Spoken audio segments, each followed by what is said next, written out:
അടുത്തായി വേദിയിലേക്ക് ആശംസ രേഖപ്പെടുത്തുന്നതിന് വേണ്ടി അസറ്റ് ഹോമിന്റെ മാനേജിംഗ് ഡയറക്ടറായ ശ്രീ സുനിൽ കുമാർ വി അവരെ വിനയപുരസരം വേദിയിലേക്ക് സ്വാഗതം ചെയ്യുന്നു, ക്ഷണിക്കുന്നു.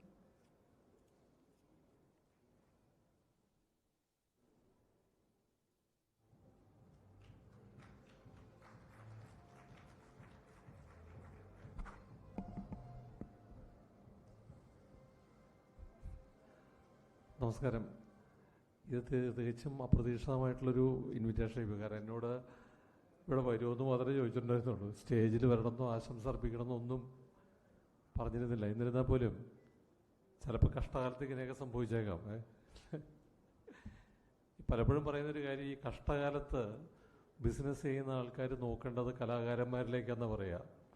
കാരണം എപ്പോഴും കഷ്ടകാലത്ത് നല്ല കാര്യങ്ങൾ ചെയ്യാൻ സാധിക്കുന്നതും നല്ല പ്രവർത്തനങ്ങൾ നടത്താൻ സാധിക്കുന്നതും കലാകാരന്മാർക്കാണെന്നാണ് പൊതുവെ പറയുക.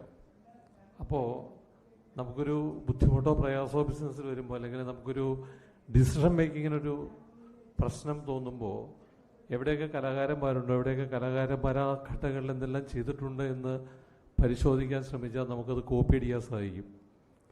എനിക്ക് തോന്നുന്നു, ഞാൻ ഈ കുറച്ച് ദിവസം മുമ്പ് വായിച്ചൊരു കാര്യം, ഈ എം ടി വാസുദേവൻ നായർ എന്ന് പറയുന്ന മഹാപ്രതിഭ നോവലുകൾ എഴുതുകയും കഥകൾ എഴുതുകയും സിനിമകൾ സംവിധാനം ചെയ്യുകയും എല്ലാം ചെയ്തിട്ടുണ്ടെങ്കിൽ തന്നെയും അദ്ദേഹത്തിന് കവിത എഴുതേണ്ട അവസ്ഥ വന്നിട്ടുണ്ടായിരുന്നില്ല.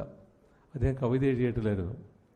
അങ്ങനെ ഇരിക്കുമ്പോൾ ഒരു സിനിമയുടെ ഷൂട്ടിംഗ് ഫിക്സ് ചെയ്യുകയും അവിടെ പിറ്റേ ദിവസത്തേക്ക് ഷൂട്ടിങ്ങിനുള്ള എല്ലാ അറേഞ്ച്മെൻറ്റുകളും ചെയ്യുകയും അതിൻ്റെ ഗാനരംഗം ചിത്രീകരിക്കാൻ തീരുമാനിക്കുകയും ചെയ്ത് കഴിഞ്ഞപ്പോൾ വൈകുന്നേരമായപ്പോൾ ആ കവിത എഴുതേണ്ട കവി അല്ലെങ്കിൽ ഗാനരചയിതാവ് വിളിച്ചറിയിക്കുകയാണ്, എനിക്ക് രാത്രി വരാൻ സാധിക്കുകയില്ല, തൽക്കാലം എനിക്ക് നാളത്തേക്ക് എഴുതി തരാനുള്ള ചില പേഴ്സണലായിട്ടുള്ള ബുദ്ധിമുട്ടുണ്ടെന്ന് പറഞ്ഞ് ഒഴിഞ്ഞു മാറുകയാണ്. പിറ്റേ ദിവസം രാവിലെ 8 മണിക്ക് ഷൂട്ടിംഗ് ആരംഭിക്കണം. കവിത അല്ലെങ്കിൽ ഗാനം റെഡിയായിട്ടുമില്ല. 4 ഗാനങ്ങൾ വേണം.